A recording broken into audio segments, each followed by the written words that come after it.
Hello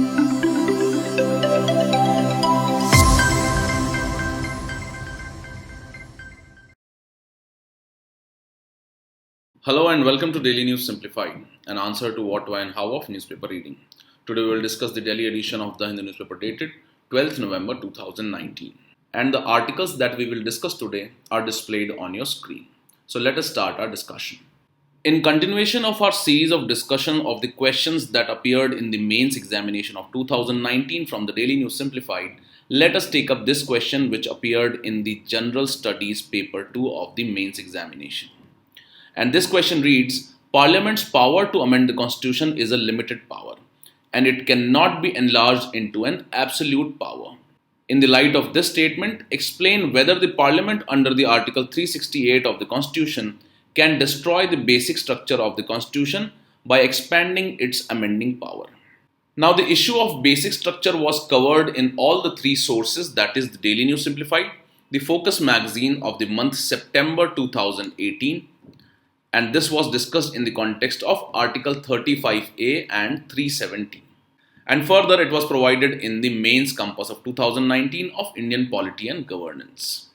So this question basically deals with the amending power of the Parliament under the Article 368, and this question requires us to analyze if Parliament can increase its power under the Article 368 to destroy the basic structure of the Constitution itself or not.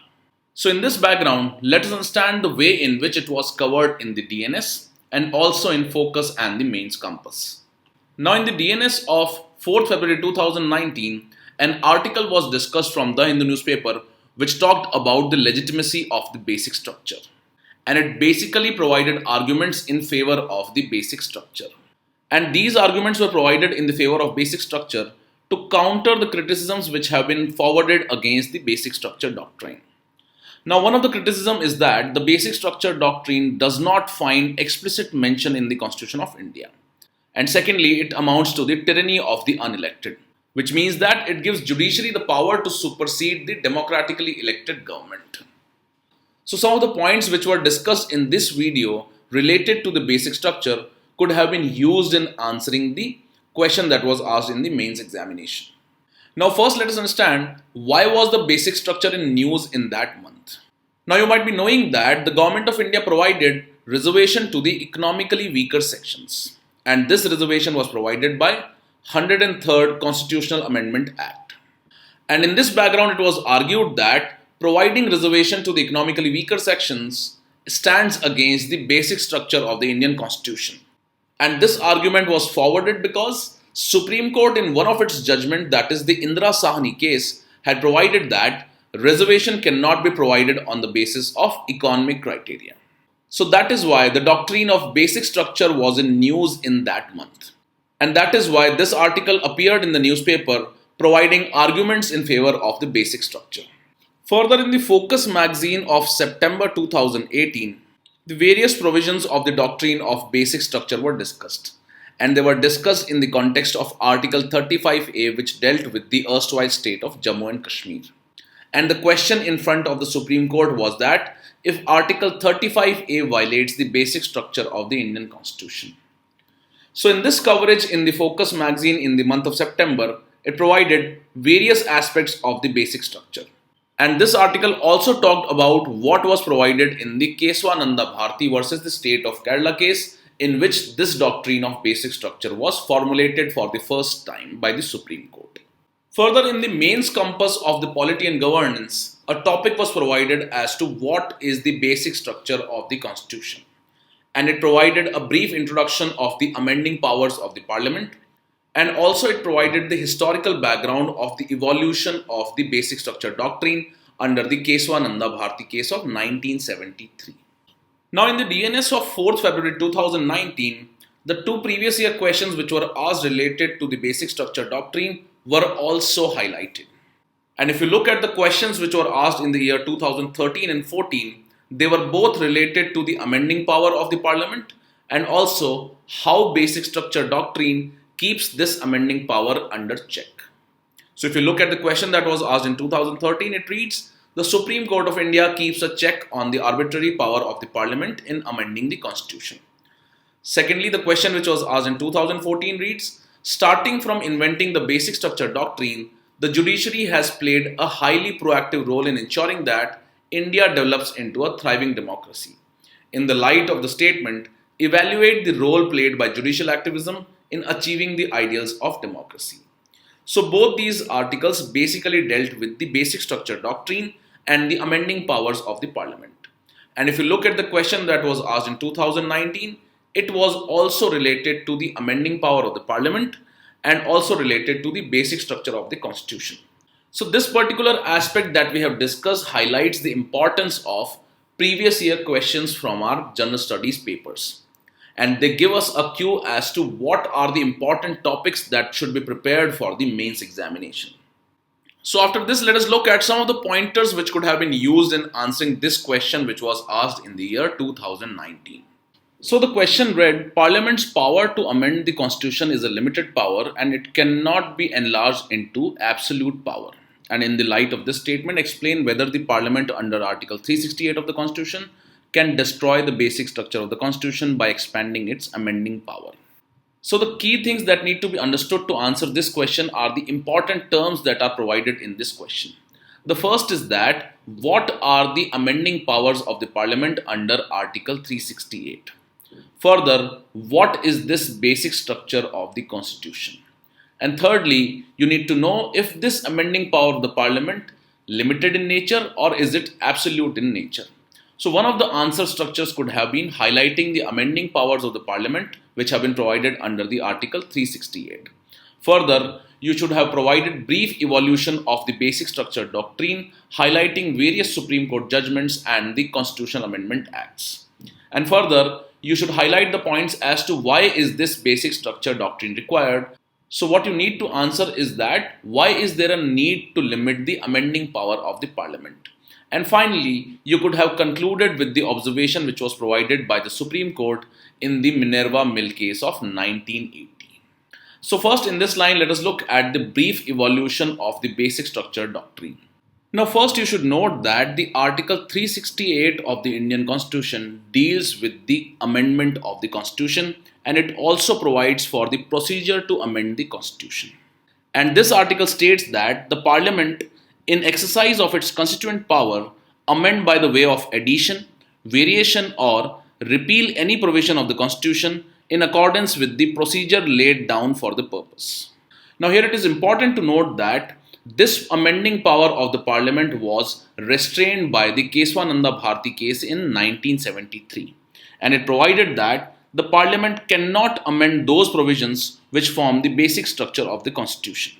So in this light, let us look at how this basic structure doctrine evolved. Now Parliament through its various constitutional amendment acts, for example the first Constitutional Amendment Act, the 7th and the 24th and also the 42nd Amendment Act, provided that it had unlimited power of amending the Indian Constitution. And all these constitutional amendment acts were required by the Parliament to implement various aspects of the directive principles of state policy and that required limiting the fundamental rights in the Indian Constitution. However, all these constitutional amendment acts were challenged in the Supreme Court and the Supreme Court provided various interpretations of the power of the Parliament to amend the Indian Constitution. And these famous judgments are the Shankari Prasad case of 1951, the Golaknath case of 1967, and the most important one where the basic structure doctrine was formulated was the Keswananda Bharati case 1973. So in this background, the first Constitutional Amendment Act was related to curtailing the powers under the right to property. And this aspect was challenged in the Supreme Court. Now here you should note that the first Constitutional Amendment Act provided for the 9th schedule under which various laws were inserted to keep them away from the judicial scrutiny. And in this famous Shankari Prasad case of 1951, the Supreme Court asserted that the power of the Parliament to amend the Constitution under the Article 368 also includes the power to amend the fundamental rights. Now the power of Parliament to amend the Indian Constitution again came to light in the 7th Constitutional Amendment Act. And in this act, various state government acts were inserted into the 9th schedule. And this was done in order to keep these acts away from the judicial scrutiny. Now again, the constitutional validity of this 7th Constitutional Amendment Act was challenged in the Golaknath case of 1967. And in this case, the Supreme Court had ruled that the fundamental rights are given a transcendental and immutable position. And hence, the Parliament cannot abridge or take away any of these rights. However, in the 24th Constitutional Amendment Act of 1971, the Parliament challenged this Golaknath case of 1967. And this Amendment Act provided that the Parliament has the power to abridge or take away any of the fundamental rights under the Article 368. And again, this Constitutional Amendment Act was challenged in the Keswananda Bharti case of 1973. Now, in this Keswananda Bharti case, the Supreme Court upheld the validity of the 24th Constitutional Amendment Act of 1971. And it provided that the Parliament is empowered to abridge or take away any of the fundamental rights. However, it provided a limitation on this amending power of the Parliament. And it ruled that the constituent power of the Parliament under Article 368 does not enable it to alter the basic structure of the Constitution. Thus, Parliament was empowered to abridge or take away any of the fundamental rights. However, it should not take away any of those fundamental rights which form a part of the basic structure of the Indian Constitution.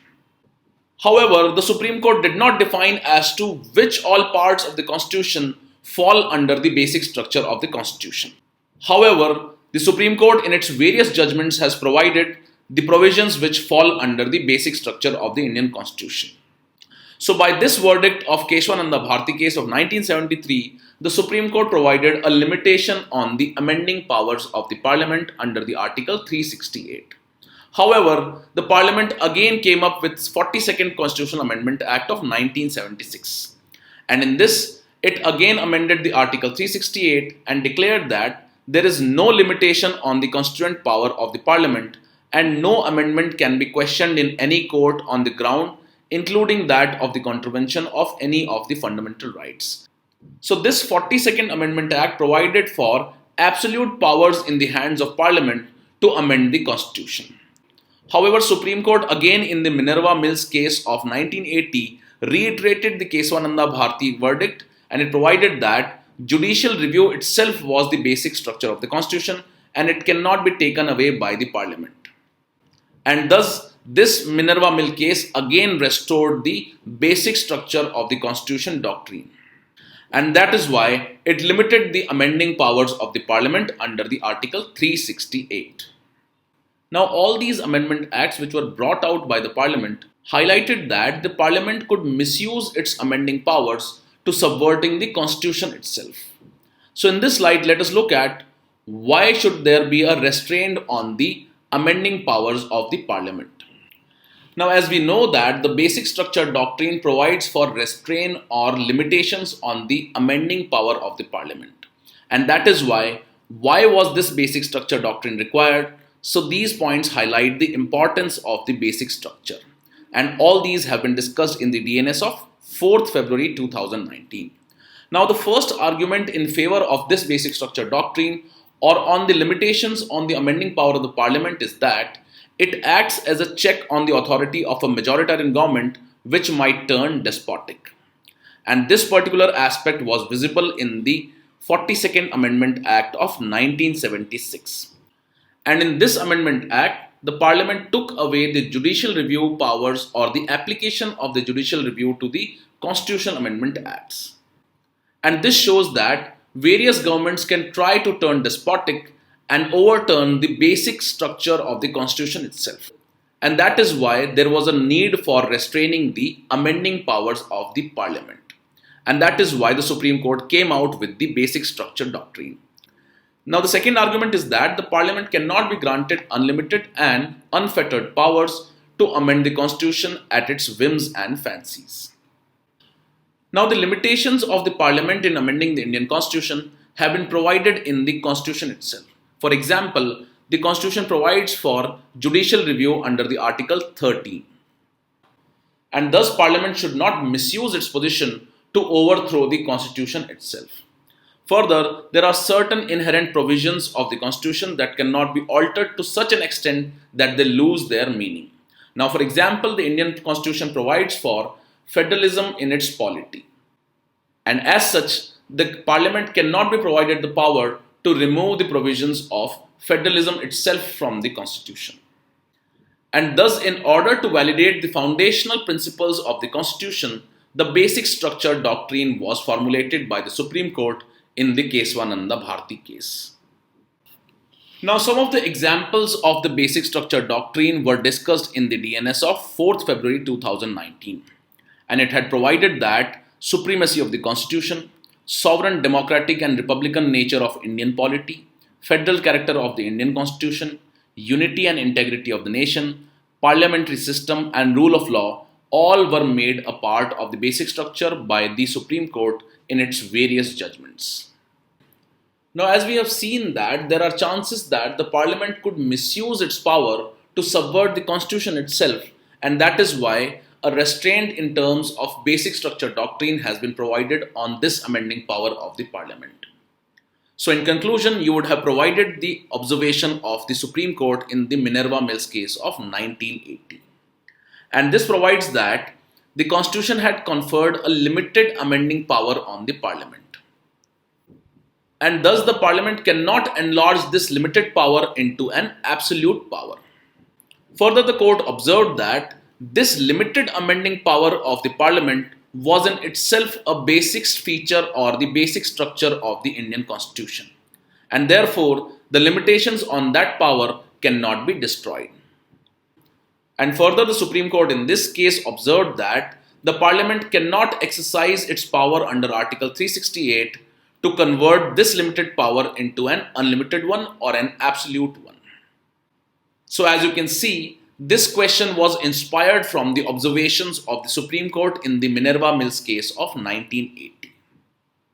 So, we have discussed these aspects in this question, and the aspects which were highlighted in the question are that the Parliament's power to amend the Constitution is a limited power and it cannot be enlarged into an absolute power.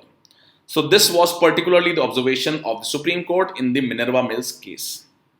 And the question further read that, in the light of this statement, explain whether the Parliament under Article 368 of the Constitution can destroy the basic feature of the Constitution by expanding its amending power.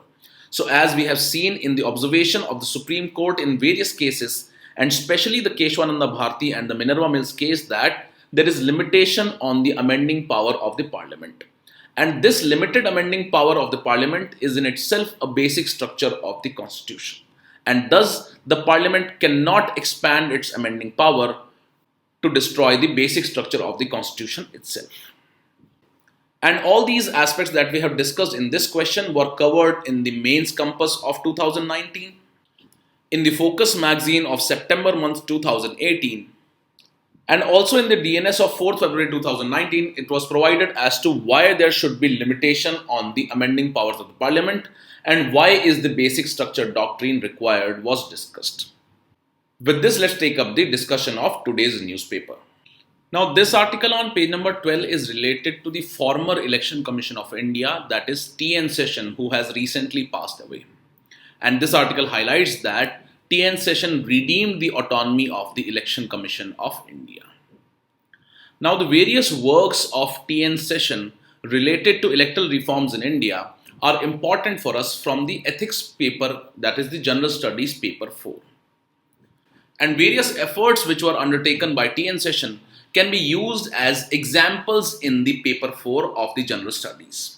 For example, in writing the question which was asked in the year 2013 related to the term integrity, spirit of service, etc., you could have used the example of N Seshan and the works which were carried out by him. And if you look at the syllabus of General Studies paper 4, it talks about the aptitude and foundational values of civil services, integrity, impartiality, objectivity, dedication to public service, etc. And in this context, the works of such famous leaders become important for us from the General Studies paper 4. So in this background, let us look at some of the electoral reforms which were brought out by N Seshan in this regard. Now, the TN Session's tenure in the Election Commission's office was known for its independence, and this is because he enforced various electoral reforms during his tenure. Now, first step that was taken by TN Session was the strict enforcement of the Model Code of Conduct. Now, regarding Model Code of Conduct, you should note that it was agreed by the political parties in the year 1968.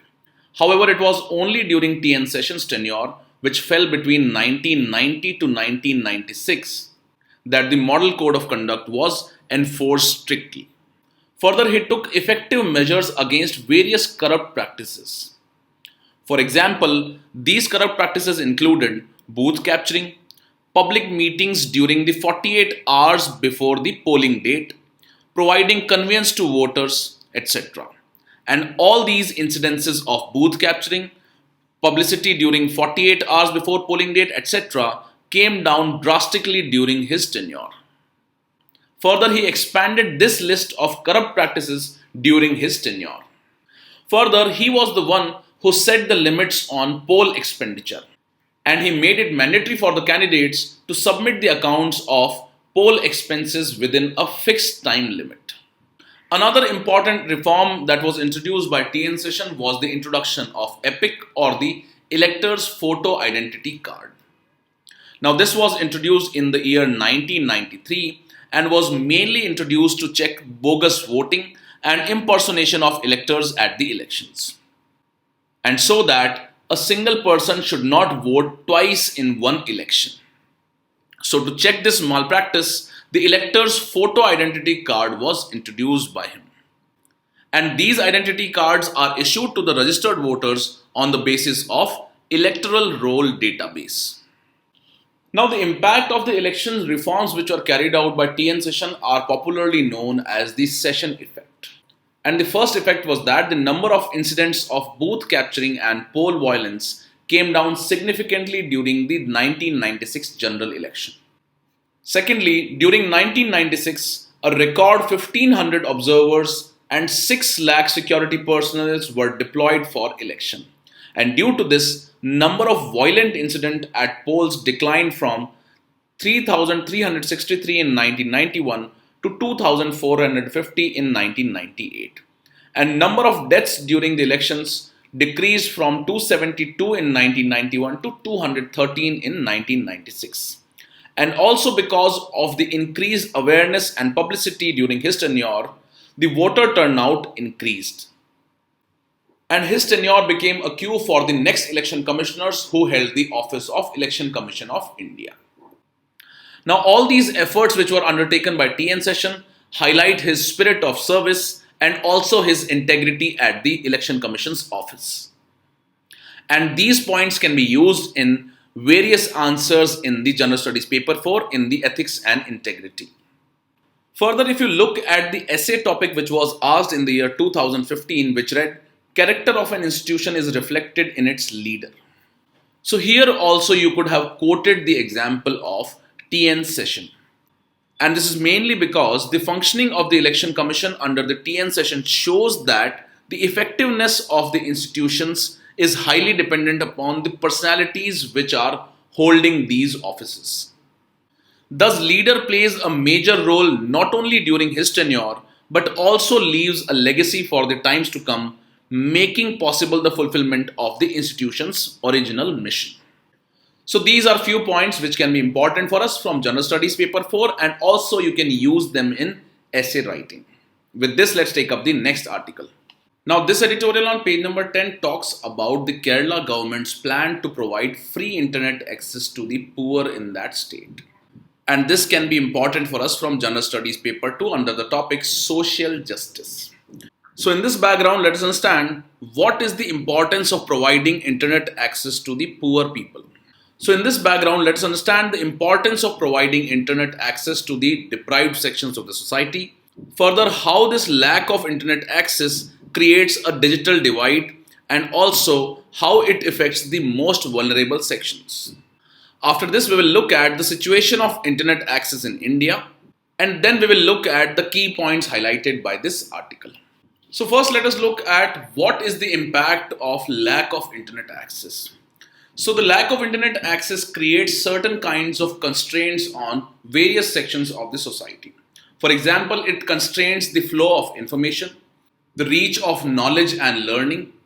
Secondly, it impacts connectivity, also impacts communication and sharing. Further, it also impacts and reduces the access to various initiatives of the government. For example, Government of India has started initiatives under its Digital India program. However, if there is lack of internet access, the fruits of this initiative will not reach the last person. Fourth, India is planning to achieve 100% financial inclusion through its Jan Dhan Yojana. However, this aim of achieving 100% financial inclusion under the Jan Dhan Yojana cannot be achieved until unless the internet is provided to every person, and especially it should be provided to the weaker sections.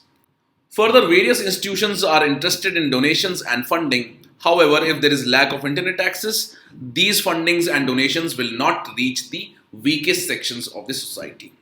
Another important aspect of the internet is the awareness which it creates, and we know the impact of social media in this regard. Now, for example, the Government of India is implementing the Swachh Bharat Abhiyan. An internet information awareness campaign is one of the tools of increasing the awareness in people. However, if there is lack of internet access, such awareness campaigns will not reach the last person. And most importantly, the lack of internet access creates the digital haves and digital have-nots, and which is popularly known as digital divide. Now, this digital divide is reflected in people who are having internet access as compared to the people who are not having the internet access. And in this background, let us look at the impact of digital divide, or how is this digital divide manifested. Now, we have learned that the lack of internet access creates digital divide. And this digital divide is reflected in terms of people who are having access to internet as compared to those people who are not having the access to internet. So in this background, let us look at how the digital divide impacts people. So first is that it leads to lack of freedom of expression and speech. Now we know that the voices on internet are more assertive, and that is why the issues which are raised on internet get more attention these days. And that is why, to highlight the plight of various weaker sections like the farmers and the rural people, it is important to increase the internet access for the digital have-nots. Second is that it impacts the social capital. Now, by social capital, you should understand that it refers to the relationships, shared sense of identity, shared norms, values, trust, cooperation and reciprocity that exists in a society. And we know that internet boosts such kind of relationships which already exist in the society. So that is why having lack of internet access restricts the formation of social capital in society. And we note that social capital has an important role to play in the upliftment of people from poverty and for developmental goals. And this particular aspect of the social capital is visible in the functioning of the self-help groups. Now, in the year 2019, in the preliminary examination, there was a question related to social capital. Further, the digital divide also creates economic disparity. Now, we note that modern economic activities are all based on internet. And in such background, if there is lack of internet access, it will create economic disparity for those people who do not have the access to internet. Further, we know that the field of education has got a major boost due to the internet. And in that scenario, if people do not have access to internet, it will likely impact the reach of education for these people. So these are some of the impacts of digital divide on a society. So in this background, let us look at the situation of internet access in India. Now, presently, India has 451 million active internet users, and which is only about 30% of its population. And as far as the disparities in terms of the internet access are considered, there is a significant rural-urban divide. And the access to internet is considerably higher in the urban areas. Further, if you look at the regional distribution of access to internet, you will find that Delhi and Kerala have more than 50% internet users. However, the rest of the country has less than 40% internet users, and this can be seen in this graph here. So in this background where most of the people are having lack of internet access, how this move of the Kerala government is important. Now you should note that the Kerala government is moving towards an 100% internet penetration, and it has rolled out a fiber optic network project which will enable Kerala wide optic fiber network by the year 2020, and it will provide free internet access to all the BPL households, and that is how Kerala aims at achieving 100% access to internet for its poor people. Thus, this initiative of Kerala government of providing the internet access to 100% of its population will effectively bridge the digital divide in this state. And this initiative of Kerala government provides an important model for other states to follow. So these are few points, and with this let's take up the next article. Now this article on page number 8 is related to a famous rainwater harvesting structure which is known as Suranga Bavdi. And it is an underground water supply tunnel system which was created in the 16th century by the Adil Shahi dynasty rulers of Bijapur. And it is in news because it has been included in the World Monument Watch List. Now this World Monuments Fund is a New York based NGO that monitors restoration of ancient monuments across globe. And it is this World Monument Fund NGO which creates a World Monument Watch List. And thus this Suranga Bavdi will now receive funds for the restoration by the World Monuments Fund. So in this background, let us understand some features of the Suranga Bavdi, and it is a part of the Courage underground water supply system. And that is why we will learn some facts related to Courage system and how it works, and also will look at some of the traditional water harvesting systems of India. So these aspects can be important for us from the preliminary examination syllabus. Now here it should be noted that the Suranga Bavdi is situated in Bijapur district of Karnataka, and it is a remnant of the ancient underground water harvesting system or the water supply system which is known as Courage.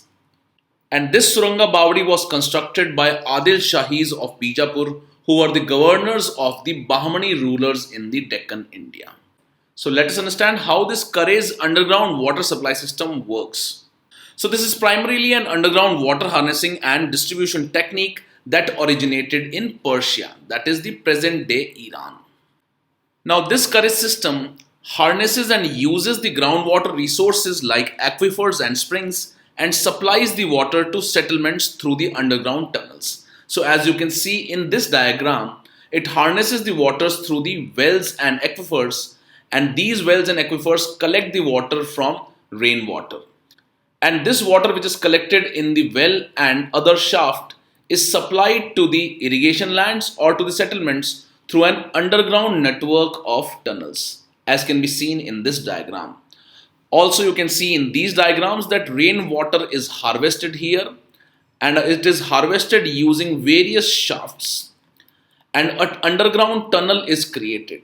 So this tunnel provides access of water to the settlement areas or to the irrigation lands. Now this Courage system was the contribution of Bahmani kingdom, and this was brought to India in the 15th century by the Afghan rulers of Delhi Sultanate in South India. And these Bahmani rulers used this Courage technology in the drought prone arid areas of northern Karnataka, which includes Bidar, Bijapur and Gulbarga. And that is why it becomes important for us from the preliminary examination point of view, because it was one of the traditional rainwater harvesting and distribution systems of India. And this was brought to India by the Afghan rulers of the Delhi Sultanate and was widely used by the Bahmani kingdom. And further, it was prevalent in Karnataka and especially in the northern Karnataka region. Now there are various other traditional water harvesting systems that are found in different parts of India. For example, the Par system or the Rajwani system is found in western Rajasthan in the Jaisalmer district. Then there is Talab or Bandi, which is also prevalent in Bundelkhand. Johad, which is known as check dams, are prevalent in Alwar in Rajasthan. Then there are Pat, which are known as diversion bunds, which are used in Jabua in MP. Then there is Bawadi, which is known as stepped wells in Rajasthan, Khuls in Spiti Valley, Khadin and Dhora in Rajasthan, etc. And all these are traditional rainwater harvesting systems of India, and can be very important for us from the preliminary examination point of view. So this list has also been provided in today's PDF, so you can go through them and learn about these traditional rainwater harvesting systems, and especially the region in which they are mainly prevalent. With this, let's take up the next article. Now, this article on page number 5 is related to the death of large number of birds in the Sambhar lake of Rajasthan. Now, this Sambhar lake can be important for us from the preliminary examination syllabus under the topic Indian geography and also from environment and ecology point of view. Now, if you go through the Ramsar Convention, it is related to the wetlands. And one important fact is that it is the only convention which deals with the wetlands.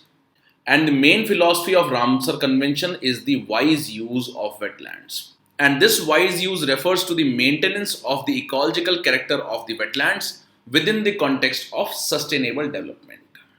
Now, in every country, some of its wetland sites are recognized as Ramsar wetland sites. And accordingly, India has also recognized 27 sites as being a part of the Ramsar wetland sites in India. And Sambhar Lake is one of them. And the exhaustive list of the wetlands in India has been covered in the prelims compass of 2019 of the environment and ecology. And here you can see that Sambhar Lake is a saline natural lake. And further, this site is important for a variety of wintering water birds, and it includes the second largest breeding ground for flamingos in India. So this is one unique fact related to Sambhar. So similarly, you can go through the prelims compass and understand key facts related to important Ramsar sites in India, which can be extremely important for us from the preliminary examination point of view. Now, Montrex record is a register of wetland sites which require urgent conservation attention. And this is required because there has been change in the ecological characters of these wetlands. And thus, this Montrex record highlights the important wetlands which are suffering ecological damage. And thus it is maintained as a part of the Ramsar list. And accordingly, two important sites of India have been included in the Montrex record. The first is the Loktak Lake of Manipur, and second is the Kevla Dev National Park of Rajasthan. Here you should note that this lake is being impacted because of one invasive species which is known as the water hyacinth. Now, this lake is important for the presence of Sangai deer and also floating material which is known as the fumadies. So these two important sites which are part of the Montrex record can also be important for us from the preliminary examination point of view. And various other aspects of the wetlands in India can be read from the prelims compass of environment and ecology. With this, let's take up the next article. Now, this article on page number 1 talks about the index of industrial production. And this news article reads that the IIP has shrunk by 4.3% to the lowest in last 8 years. And all the three major sectors have seen a contraction in this IIP. Now, this index of industrial production includes 8 core industries which show the barometer of industrial development in India. And that is why it becomes important for us from the preliminary examination syllabus under the topic economic development. So in this background, let us understand some key aspects of index of industrial production from our preliminary examination point of view. Now let us understand what is IIP. So IIP stands for the Index of Industrial Production, and it measures the quantum of changes in the industrial production in an economy, and it captures the general level of industrial activity in the country. So simply it measures the change in industrial production in any country. In India, the base year for IIP series is 2011 and 12. So simply if the current IIP reads as 107, it means that there has been a growth of 7% as compared to the base year. That is, the IIP for base year 2012-11 is considered as 100. And if the IIP reading is 107, it means there has been a growth of 7% as compared to the base IIP. Further, who calculates the index of industrial production? So it is compiled and published by the National Statistical Office under the Ministry of Statistics and Program Implementation. So this is an important fact from prelims point of view. Further, the IIP has been categorized into 2 categories. The first is the sectoral classification. This includes the sectors of the economy. For example, the mining sector, the manufacturing sector, and the electricity sector. And the second categorization is based on the usage of the goods. So the second categorization is use based. Now under the sectoral classification, The industrial production for the purpose of IIP is divided into three sectors, and these are the mining sector, the manufacturing sector, and the electricity sectors. So all these three should be kept in mind and are important from prelims point. Further, the highest weightage has been given to manufacturing in these three sectors. The second classification of IIP is based on the use-based classification, and it includes the primary goods, capital goods, infrastructure or construction goods, immediate goods, consumer durables, and consumer non-durables. So these are the six kind of goods that are included in the index of industrial production. Further, there are 8 core sectors or core industries in the IIP, and these core industries are the main or key industries of the economy. In most of the countries, these industries are the backbone of all other industries. And in India, there are 8 core sector industries. These include the coal, crude oil, natural gas, petroleum refinery products, fertilizers, steel, cement, and electricity. Further, the 8 core sectors constitute 40.27% of the total index of industrial production. This is another important fact that should be remembered. The highest weightage has been given to petroleum refinery production, and the lowest weightage has been given to fertilizers production. Now, the importance of IIP or the index of industrial production is that it is a single representative figure to measure the general level of industrial activity in an economy on a monthly basis. So it should also be kept in mind that IIP is released on a monthly basis. Further, it is used by the government agencies, departments, and especially the Ministry of Finance and RBI for policy purposes. Further, the All India IIP forms a crucial input for the compilation of gross value added of manufacturing sector in the GDP. So these 3 points reflect the importance of index of industrial production for Indian economy. Now, another important thing that should be kept in mind is the weight that has been assigned to the core sectors in the IIP or the index of industrial production. So the highest weight has been given to the refinery products, while the least weightage has been given to the fertilizers. So accordingly, the second highest is to electricity. At third number is the steel sector. At fourth number is the coal. At fifth is the crude oil. Natural gas is sixth. Cement is seventh, and fertilizers is the last, or it has the least weightage in the IIP core sectors. Now, regarding the question that was asked in 2015, it reads, in the index of 8 core industries, which one of the following is given the highest weight? So as we saw, the highest weightage has been given to the refinery products, and the second highest weightage is given to the electricity generation. As refinery products is not in the options, the correct answer is B, that is electricity generation. And regarding this question, which one of the following brings out the consumer price index number for industrial workers? The correct answer is the Labor Bureau. So you should know that who releases the index of industrial production as well. Now, another question that was asked in the year 2012 read, in India, in the overall index of industrial production, the indices of 8 core industries have a combined weight of 37.90. Now, the combined weight of 8 core industries was 37.90 in 2012. However, it has now been revised and it is around 40% now. So the question reads, which of the following are among those 8 industries? So now the textile can be easily eliminated, and with this we can eliminate 2 options, that is A and D. So we are left with B and C. However, we know that cement is included in the core sectors.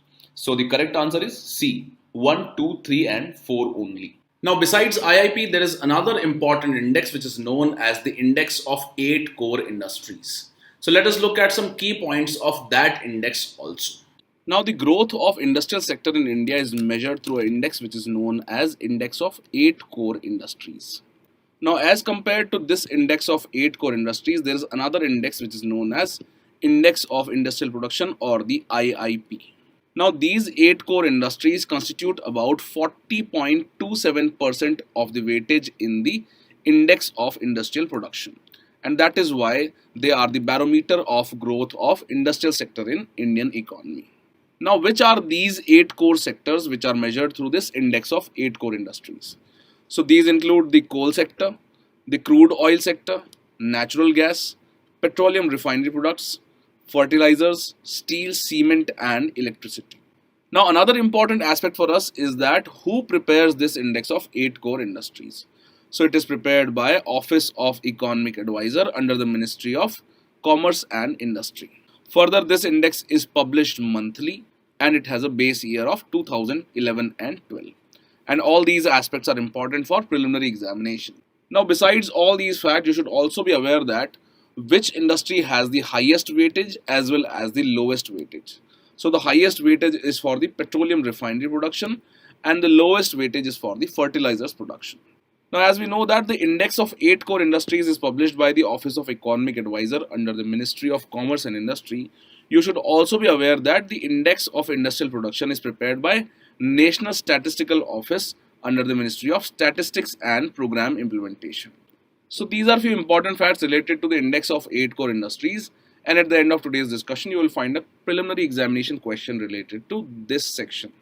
Now, after today's discussion, let us take up these questions from our preliminary examination point of view, and the answer for these questions will be displayed after 5 seconds.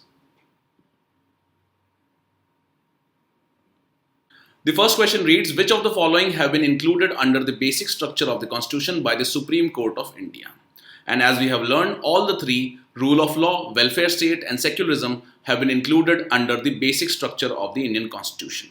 So the correct answer that comes out is D, that is 1, 2 and 3. Second question reads, the Currey's underground water supply system is mainly found in which state of India? So as we have learned, it is found in Karnataka, so the correct answer is D. The third question reads, which of the following wetlands is or are included in the Montrex record? Now, as we have learned today, only the Loktak Lake is included in the Montrex record. And besides Loktak Lake, the Kevladev Lake is also a part of the Montrex record. And that is why the correct answer is A, that is 1 only. So 2 and 3 are not the part of Montrex record. With this we conclude today's discussion. Now let's take up the question for the day.